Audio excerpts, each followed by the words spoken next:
ایک دن کریم آقا صلی اللہ علیہ وسلم نے صحابہ سے سوال کیا کہ اے میرے صحابہ، سب سے اچھی عورت کون سی ہے؟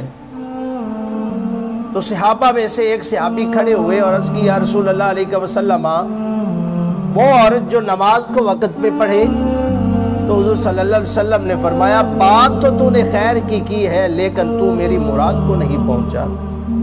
اب دوسرے صحابی کھڑے ہوئے اور وہ عرض کرنے لگے یا رسول اللہ علیہ وسلم، جو اولاد کی تربیت اچھی کرے، جو قرآن خود بھی پڑھے، اولاد کو بھی پڑھائے۔ تو حضور صلی اللہ علیہ وسلم نے فرمایا کہ بات تم نے خیر کی، اچھی کی، بھلائی کی، لیکن تم میری مراد کو نہیں پہنچے۔ اب صحابہ نے عرض کیا یا رسول اللہ علیہ وسلم، ایک اور صحابی کھڑے ہوئے، عرض کی یا رسول اللہ علیہ وسلم، جو بچوں کی تربیت اچھی کرے تو وہ عورت اچھی ہے۔ حضور نے فرمایا تم نے بات تو اچھی کہی، خیر والی کہی، لیکن مراد کو نہیں پہنچے۔ اب جناب علی المرتضیٰ شیر خدا رضی اللہ تعالیٰ عنہ آپ وہاں سے گھر کی طرف تشریف لے گئے اور جناب سیدہ کائنات سیدہ فاطمہ الزہرا سلام اللہ علیہا آپ سے سوال کیا کہ اے فاطمہ الزہرا، آپ مجھے بتائیں کہ سب سے اچھی عورت کون سی ہے؟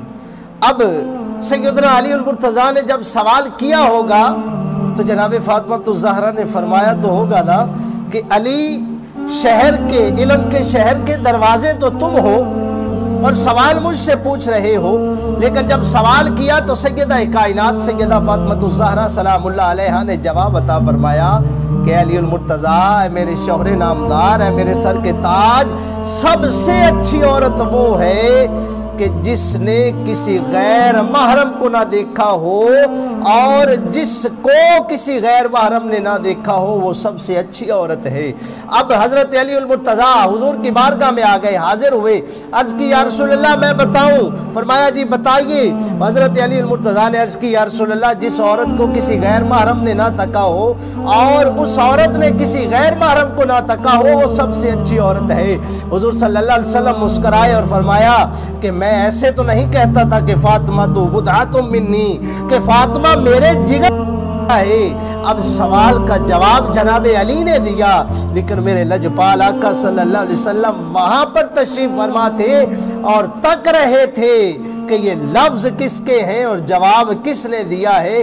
اس لیے حضور صلی اللہ علیہ وسلم نے سیدہ کائنات سیدہ فاطمہ الزہرا سلام اللہ علیہا سے محبت کا اظہار فرمایا، اور یہ بات بالکل واضح ہو گئی کہ سب سے اچھی عورت وہ ہے کہ جو نہ غیر محرم کو دیکھے اور نہ ہی اس عورت کو کسی غیر محرم نے تکا ہو۔